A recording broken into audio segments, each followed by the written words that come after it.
Good morning to all of you. मैं शैल भूषण साहब from वैश्यम पारण बिहार। मैं उम्मीद करता हूँ कि आप लोग बिल्कुल अच्छे होंगे, स्वस्थ होंगे, तंदुरुस्त होंगे। मैं आप लोग के बीच आज ये पाचन तंत्र का पार्ट 5 और अंतिम पार्ट लेकर आया हूँ, जो कि इसके पहले वाले 4 पार्ट मैं ऑलरेडी अपलोड कर चुका हूँ। आप मेरे चैनल पर नए हैं तो सबसे पहले उसे पार्ट 1 से देखिए, ज़्यादा बेहतर तरीक़ा से समझ में आएगा। और नए हैं तो साथ ही साथ सब्सक्राइब करते जाइए। आज ज़्यादा देर ना करते हुए मैं अपने सेशन को शुरू करने जा रहा हूँ, जो कि आज ख़त्म है। अब बहुत इम्पोर्टेंट टॉपिक भी बचा हुआ है। आप मेरे सेशन में बने रहिए और देखिए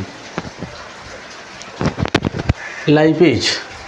तो लाइपेज के क्या काम होता है? जो हमारे शरीर में वसा रहता है, उस वसा को ग्लिसरॉल में और वसीय अम्ल में क्या कर देना, चेंज कर देना। यही उसका काम होता है। ग्लिसरॉल और वसीय अम्ल में चेंज कर देता है कौन? लाइपेज। अगला है माल्टेज। माल्टेज क्या करता है? माल्टोज को पचा देता है। किसको पचा देता है? माल्टेज माल्टोज को पचा देता है, जो कि छोटी छोटी बात है, उससे मिलता जुलता शब्द है, आप याद कर सकते हैं आसानी से। सुक्रोज जो होता है चीनी के पचाता है। किसको पचाता है? चीनी को, जिसको बोलते हैं, ठीक है, सुक्रोज को पचा देता है, यानी सुक्रोज का है तो चीनी, ठीक है। अगला है हम लोग को लैक्टेज। लैक्टेज जो होता है क्या, किसको पाचन करता है? लैक्टोज को पाचन करता है। लैक्टोज को पाचन करता है। अगला हम लोग को नोट निकल के आता है, छोटी आंत के जो अंतिम भाग होता है, जिसको बोलते हैं इलियम। क्या बोलते हैं? इलियम में अंगुली नुमा एक संरचना होता है। क्या रहता है? अंगुली नुमा संरचना होता है, जो कि ये हमारे शरीर यानी छोटी आंत के जो इलियम में जो भी भोजन के कंप्लीट रूप से पाचन हो जाता है, उसका क्या करता है? जो भी पोषक तत्व है उसको अवशोषण करने के काम करता है, ठीक है। भोजन के तुरंत बाद हम लोग को क्या करना चाहिए? पानी नहीं पीना चाहिए। यदि भोजन के तुरंत बाद पानी अगर हम लोग पी लेते हैं तो क्या हो जाएगा? वो जो जूस जो होता है, पाचक रस जो होता है, काफ़ी पंछुछुर हो जाएगा। क्या हो जाएगा? काफ़ी पंछुछुर। कहने का मतलब है काफ़ी पतला हो जाएगा और भोजन को पचने में काफ़ी परेशानी। पहला कारण ना। दूसरा कारण यह है कि जैसे हम लोग भोजन जब हम लोग करते हैं तो आमाशय के पहला भाग में, जिसको बोलते हैं कार्डियक, क्या बोलते हैं? कार्डियक, उसमें भोजन जाता है। जैसे भोजन जाता है उसके तुरंत हम लोग साथ ही साथ पानी ज़्यादा मात्रा में पी लेते हैं, तो उसमें से निकलते हैं HCl, जिसको हाइड्रोक्लोरिक अम्ल बोलते हैं, ठीक है। वो HCl जब निकलता है वो क्या हो जाता है? शांत हो जाता है। क्या होता है? शांत हो जाता है, ठीक है। तो वो शांत हो जाता है, जिसके चलते भोजन को पचने में काफ़ी परेशानी भी हो जाता है। यानी कहने का मतलब है जो अग्नाशयी रस है वो क्या होता है? सीधे समाप्त हो जाता है। एग्जाम्पल में मैं आप लोगों को बता देना चाहता हूँ। जैसे मान लीजिए कोई आग है, क्या है? कोई आग है, किसी ईंधन को हम लोग जला रहे हैं, ठीक है। अब ईंधन को जला रहे हैं, जैसे हम लोग उस पर पानी फेंक देते हैं तो आग क्या हो जाता है? बुझ जाता है। क्या होता है? आग क्या हो जाता है? बुझ जाता है। जैसे ही आग बुझ जाता है तो जलने का जो प्रक्रिया था वो तो समाप्त हो गया। अब इस समय से बाद वो ईंधन, ठीक है, सड़ना शुरू करेगा। क्या करेगा? जब उस पर हम लोग पानी डालेंगे फिर से दोबारा, तो क्या हो जाएगा? वो सड़ना शुरू कर देगा, ठीक है। वही प्रोसेस सेम होता है। जैसे हम लोग भोजन जब हम लोग करते हैं तो जैसे आमाशय में जाता है, उसके बाद से तुरंत हम लोग पानी पी लेते हैं, और वो पानी क्या कर देता है? उस जो हमारे आमाशय के अंदर जो जठराग्नि रहती है उसको क्या करता है? बुझा देता है। और बुझा देने के बाद में हमारे पेट के अंदर, हमारे आमाशय के अंदर हमारे पाचन प्रक्रिया क्या होता है? गड़बड़ा जाता है। और आमाशय के अंदर जो भी भोजन रहता है, ठीक है, यानी आहार नाल के अंदर जो भी भोजन रहता है वो क्या होता है? सड़ना शुरू कर देता है। वहीं आदमी जब भी कभी हवा छोड़ता है, आप समझ पा रहे होंगे मैं क्या कहना चाहता हूँ। जो ही आदमी जब हवा छोड़ता है तो उसका हवा काफ़ी बदबूदार होता है, और जो पैखाना जो होता है वो काफ़ी बदबूदार होता है। और पैखाना बदबूदार क्यों होता है आप कमेंट करके बताइएगा हमें, ठीक है। अगला देखिए, अब जो होता है, ठीक, पानी नहीं पीना चाहिए, मैंने बता चुका हूँ, ठीक है। ये पतला जिससे पाचन नहीं हो पाता है भोजन करने, कि कुछ देर बाद हमको क्या करना चाहिए, पानी पीना चाहिए, ठीक है। और दूसरा बात यह है जब कह रहा है जब भोजन करने के बाद हमको नींद क्यों आ जाता है, ठीक है। जब भी हम लोग भोजन करते हैं तो आप लोग मिलाए होंगे, जैसे हम लोग भोजन करते हैं उसके बाद तुरंत नींद आना शुरू कर देता है। तुरंत नींद आने के कारण यह है कि जो भोजन हमारे आमाशय में जाता है तो उसको पचाने के लिए हमारे शरीर के जितनी भी लगभग ब्लड है वो आमाशय के रक्त वाहिनी में चला जाता है, ठीक है, क्योंकि उसको पचाने के लिए काफ़ी ऊर्जा चाहिए, ठीक है। और इसीलिए वो चला जाता है, जिससे हमारे ब्रेन का भी क्या हो जाता है, ब्लड आमाशय में चला जाता है, ब्रेन लगभग में खाली खाली पड़ जाता है, जिस कारण हमें नींद आना शुरू कर देता है। जैसे भोजन का पाचन लगभग में पूर्ण होता है, ब्लड अपने अपने स्थान ग्रहण कर देता है, उसके बाद से आलस आना, नींद आना खत्म हो जाता है, ठीक है। क्योंकि भोजन को पचाने के लिए शरीर के अधिकांश रक्त आमाशय में चला जाता है और मस्तिष्क में रक्त की कमी हो जाती है, जिस कारण हमें नींद आना शुरू कर देता है, जो मैंने ऑलरेडी आप लोगों को बता चुका हूँ। छोटी आंत से भोजन निकलता है तो उसका क्या नाम पड़ जाता है, काइम, ठीक है। काइम का रूप ले लेता है, किसका रूप ले लेता है, काइम का रूप लेता है। और बड़ी आंत में क्या हो जाता है, प्रवेश कर जाता है। छोटी आंत से जैसे ही निकलेगा उसके बाद से भोजन किस में चला जाता है, बड़ी आंत में, ठीक है। अब अगला टॉपिक है हम लोग का बड़ी आंत। बड़ी आंत छोटी आंत की तुलना में क्या होता है, वो अधिक चौड़ा और मोटा होता है। क्या होता है, मोटा होता है। छोटी आंत जो होता है वो पतला होता है लेकिन लंबा होता है, ठीक है। ये छोटा होता है लेकिन मोटा होता है, किंतु लंबाई में क्या होता है, छोटा होता है। बड़ी आंत में भोजन का पाचन नहीं होता है। मैंने अब ऑलरेडी आप लोगों को बताया हूँ इसके पहले वाले वीडियो में, केवल इसमें क्या होता है, जो हम लोग भोजन कर लिए रहते हैं, ठीक है, उसका जो भी मुख्य जो चीज़ है उसका क्या होता है,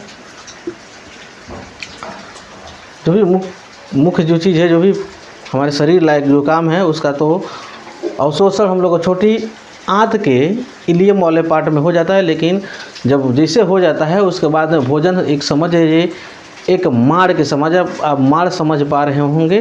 जो मैं माड़ किसको कहते हैं, जो चावल से जो निकलता है, चावल बनने के बाद जो निकलता है, जो पंछुच्छर जो पानी, ठीक है, जिसको हम लोग फ्रिज अलग अलग करते हैं, चावल अलग और पानी अलग, उसी को कहते हैं माड़ कहते हैं। क्या कहते हैं, माड़ कहते हैं। उस जैसे वो हम लोग को जो भोजन किए रहते हैं वो हो जाता है। उसके बाद से बड़ी आंत में जाके पूरे कंप्लीट रूप से वो पानी का अवशोषण हो जाता है और हम लोग का जो अवशेष जो भोजन है, जो हमारे शरीर के काम लायक नहीं है, उसका कैसा रूप हो जाता है, ठोस के रूप में हो जाता है। लगभग में एक ठोस, ना ज़्यादा गीला ना ज़्यादा टाइट। इस अवस्था में किस में चला जाता है, सीधे रेक्टम यानी मलाशय में चला जाता है, ठीक है। अगला देखिए, जल का अवशोषण होता है। और दूसरा बात यह है कि इसमें यानी बड़ी आंत में केवल विटामिन बी का निर्माण होता है। किसका निर्माण होता है, विटामिन बी का निर्माण होता है। इसका 3 भाग होते हैं। किसका, छोटी बड़ी आंत जो होता है उसका 3 भाग होता है।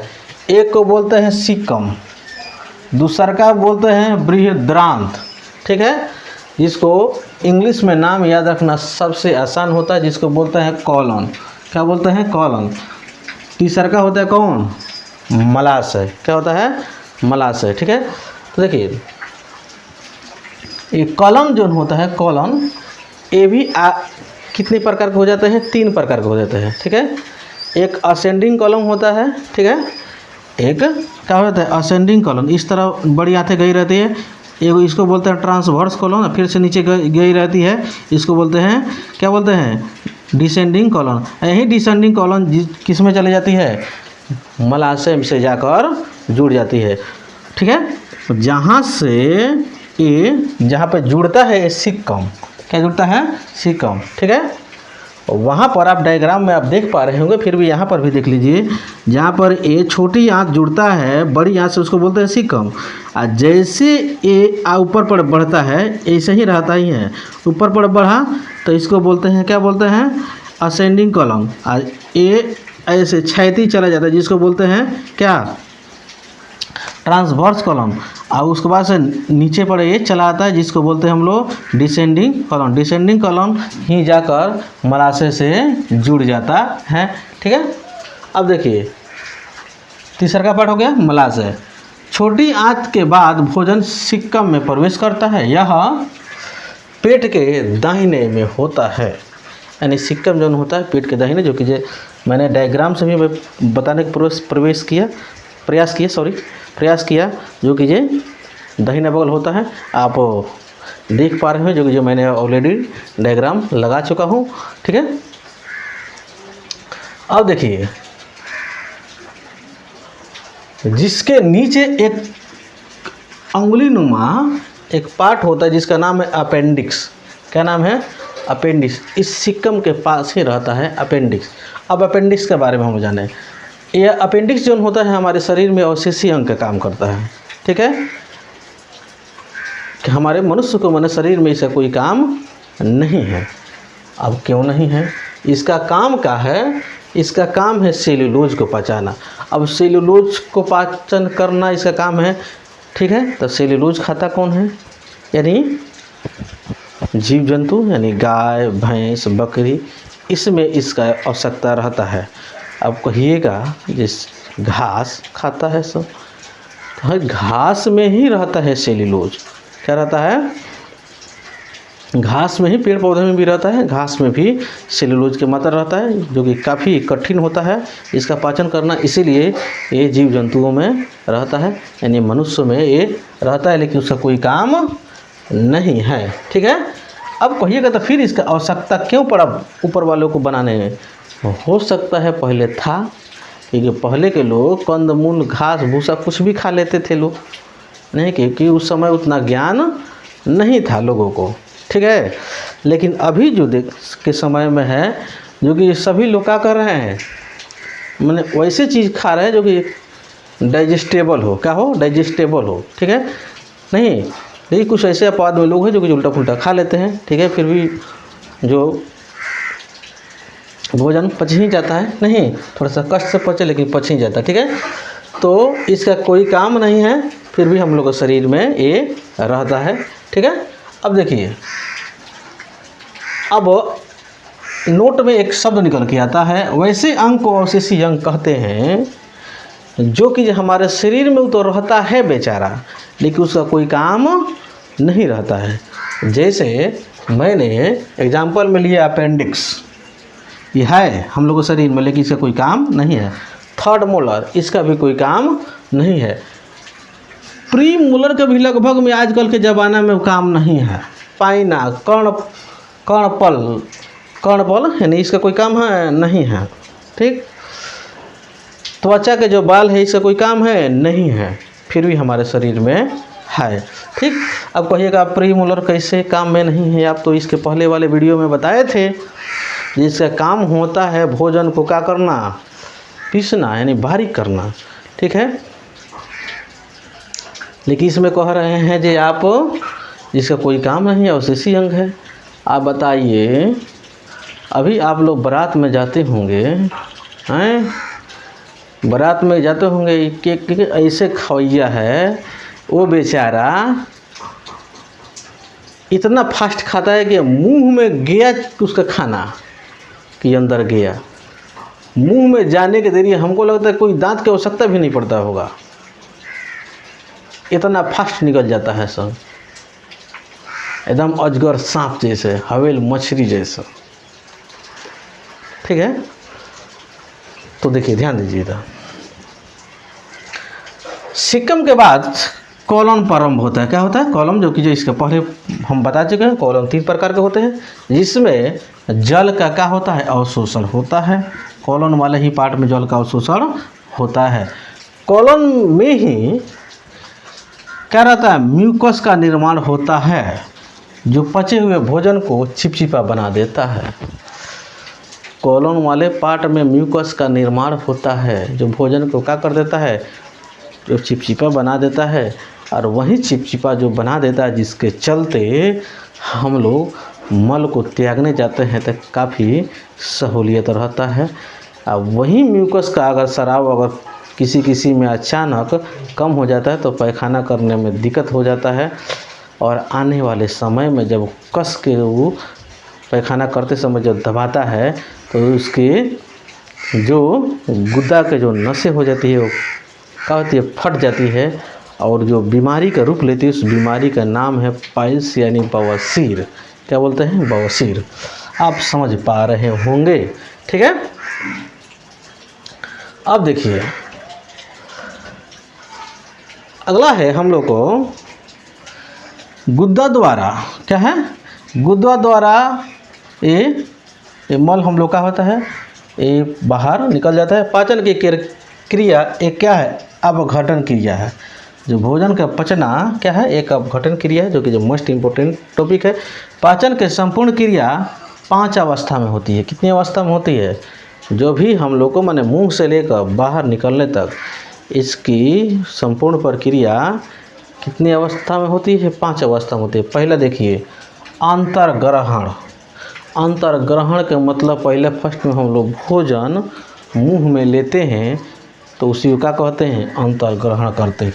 क्या कहते हैं, अंतर्ग्रहण कहते हैं, यानी निगलते हैं। कोई कोई कहते हैं जे ठूस लो, हाँ क्या कहते हैं, आओ बन गइल बा ठूस लो, तो उसी को क्या कहते हैं, अंतर्ग्रहण कहते हैं, ठीक। अगला है पाचन। अब जब भोजन हम लोग करते हैं तो उसका पाचन तो ज़रूरी है, ठीक है। पाचन तो हमारे मुंह से ही शुरू हो जाता है, जो कि हम लोग पहले से जान चुके हैं। नहीं, मुंह से ही फिजिकल और केमिकल दोनों शुरू हो जाता है, और उसके बाद से नीचे नहीं, जो आमाशय से बाकी सब केमिकल ही होता है, नहीं, क्योंकि हम लोग जो भी भोजन करते हैं तो काफ़ी कम्प्लेक्स फॉर्म में भोजन रहता है। उसको एक सिंपल फॉर्म में यानी सरल अवस्था में तोड़कर हमारे शरीर उसको क्या करती है, ऑब्जर्व करती है, शोषण करती है, काफ़ी छोटे छोटे टुकड़ा में।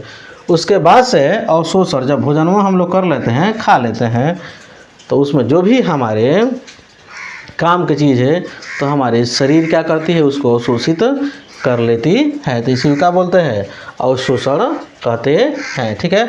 उसके बाद क्या है, स्वांगीकरण। क्या है, स्वांगीकरण। जब हम लोग भोजन जब करते हैं तो क्या हम लोग को मिलता है, एक प्रकार की ऊर्जा मिलता है। क्या मिलता है, ऊर्जा मिलता है, ठीक है। जैसे हम लोग भोजन नहीं किए रहते तो एक भी काम, कोई काम करने का मन नहीं करता, क्योंकि हमारे शरीर में ऊर्जा ही नहीं रहता। जैसे हम लोग भोजन जब करते हैं, नहीं, जैसे भोजन करेंगे तो हमारे शरीर में एक ग्लूकोज के फॉर्म में हम लोग को भोजन प्राप्त होगा। एक ग्लूकोज चला जाएगा कहाँ पे, कोशिका में चला जाएगा, और कोशिका में जैसे हम लोग श्वसन करेंगे तो कोशिका उसको स्टोर करके रखेगा। श्वसन की प्रक्रिया करेंगे तो श्वसन के दौरान कोशिका को क्या मिलेगा, ऑक्सीजन, और ऑक्सीजन उस ग्लूकोज को क्या कर देता है, तोड़ देता है। और ग्लूकोज को जैसे तोड़ेगा उसके बाद से कार्बन डाइऑक्साइड बनेगा, जल बनेगा, और बहुत से सारे मात्रा में ऊर्जा मिलेगा। क्या मिलेगा, बहुत से सारे मात्रा में ऊर्जा मिलेगा, और वही ऊर्जा हम लोग को शरीर के काम आता है। थोड़ा सा मैंने इसे संक्षिप्त में बताने का प्रयास किया। इसके अगले पार्ट में मैं यही लेकर आऊँगा, और आप इसको डिटेल्स में जानेंगे और मैं आप लोग को बताऊँगा, ठीक है, ठीक है। अगला देखिए, उसके बाद से जैसे हम लोग को स्वांगीकरण हो जाता है, उसके बाद से क्या होता है, मल परित्याग। तो उसके बाद से जो भी हमारे शरीर में अवशिष्ट पदार्थ है, जो कि ये काम की चीज़ नहीं है, उसको हम लोग क्या करते हैं, उसको त्यागते हैं। क्या करते हैं, त्यागते हैं, ठीक है। अगर नहीं त्यागेंगे तो अभी गड़बड़ हो जाएगा, ठीक है, समझ में आया ना। अब देखिए, अब कितना लोग कहेगा हम तो त्यागते ही नहीं हैं, नहीं, तो जो व्यक्ति समय समय से त्यागता नहीं है ना, वहीं जो हवा छोड़ता है तो समझिए ये काफ़ी परेशान कर देता है, अगल बगल वाले को, अपने पड़ोसी को काफ़ी परेशान कर देता है, ठीक है। इसलिए समय समय पर जाते रहना चाहिए, क्योंकि ये क्या है, बेकार पदार्थ हो जाता है, ठीक है। उसको बेकार पदार्थ को त्याग देना चाहिए सुबह शाम जाकर, ठीक है। नहीं तो क्या होता है, जो मलाशय जो होता है वो मलाशय के जो मांसपेशियाँ जो होता है उसको क्या करता है, धीरे धीरे सड़ा देता है, और सड़ा के एक ऐसी अवस्था ला देता है जो वहाँ के मलाशय के क्या हो जाता है, मलाशय और गुद्दा के आसपास के नसें दिखाई देना शुरू कर देता है। और जैसे नसें दिखाई देना शुरू कर देगा, जब आदमी पैखाना करने जाएगा, नहीं शौच करने जाएगा, ठीक है, समझ में नो। और कस के प्रेशर जब दाबेगा तो वही नसें उस अवस्था में भी फट जाती है और पाइल्स, जिसको हम लोग बवासीर बोलते हैं, उसका रूप ले लेगा। इसीलिए समय से दोनों टाइम जाते रहना चाहिए, ठीक है। अगला है नोट, एक बहुत इम्पोर्टेंट नोट है, ठीक है, मल। जैसे आप लोग देखे होंगे, जब आप कोई भी भोजन खा लीजिए, चाहे खीर पूड़ी खाइए तो भी भोजन पीला ही निकलेगा, मीट चावल खाइए तभी भोजन खीर पूड़ी खाइए तभी भी पैखाना आपको पीला ही निकलेगा, दाल चावल खाइए तभी भी पीला ही, मीट चावल खाइए तभी पीला ही, मछली खाइए तभी पीला ही, मतलब जो भी भोजन खाइए तो लगभग में 99% केस में से देखा मिल जाता है जो शौच जो हम लोग करते हैं, जो मल को त्यागते हैं, वो पीला निकलता है। उसका कारण क्या है? उसका कारण यही है कि उसमें एक उपस्थित एक पिगामेंट होता है, जिस पिगामेंट के नाम है स्टार्कोबिलिन। क्या नाम है? स्टार्कोबिलिन तथा यूरोबिलिन। स्टार्कोबिलिन और यूरोबिलिन के चलते वो हमारे जो मल होता है उसका रंग कैसा होता है? पीला हो जाता।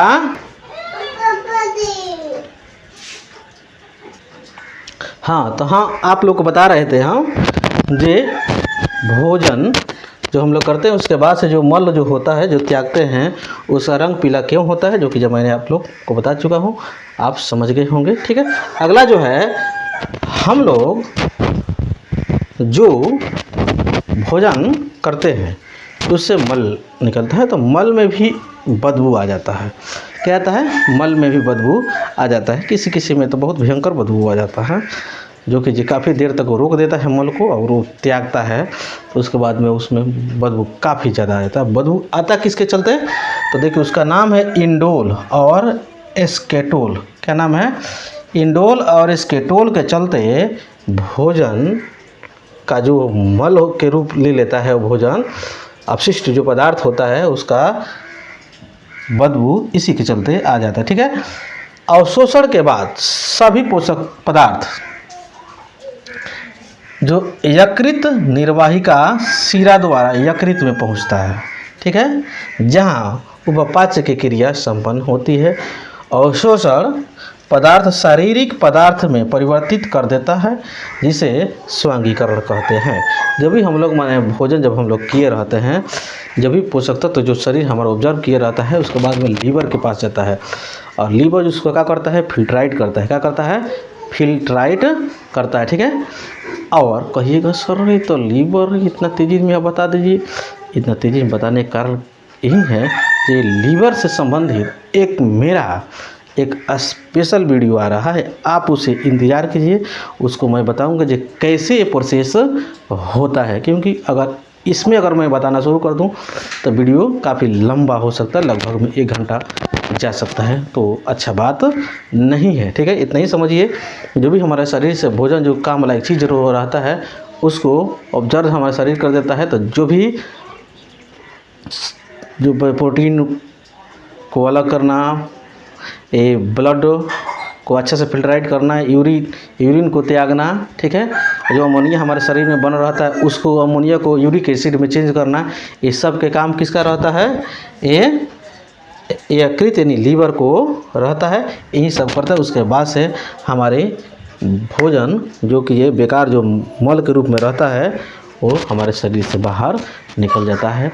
तो आज के वीडियो में ये पाचन तंत्र कंप्लीट रूप से समाप्त होता है। एक केवल पाचन तंत्र ये मनुष्य के बारे में था।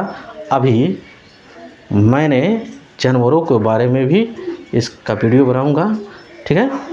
तब तक के लिए जय हिंद, जय भारत। और हाँ, आपसे काइंडली रिक्वेस्ट है कि मैंने फ्लो में आप लोगों से यह कहना भूल गया कि यदि आप मेरे चैनल को सब्सक्राइब नहीं किए तो सब्सक्राइब कर लीजिए प्लीज़, और ज़्यादा से ज़्यादा लोगों के बीच में शेयर कीजिए। और दूसरा बात यह है कि मेरे सेम चैनल के नाम से फेसबुक पेज पर भी वीडियो अपलोड होता है, वहाँ पर से भी आप जाकर देख सकते हैं, उसे लाइक कर सकते हैं और उसे फॉलो भी कर सकते हैं। तब तक के लिए जय हिंद, जय भारत।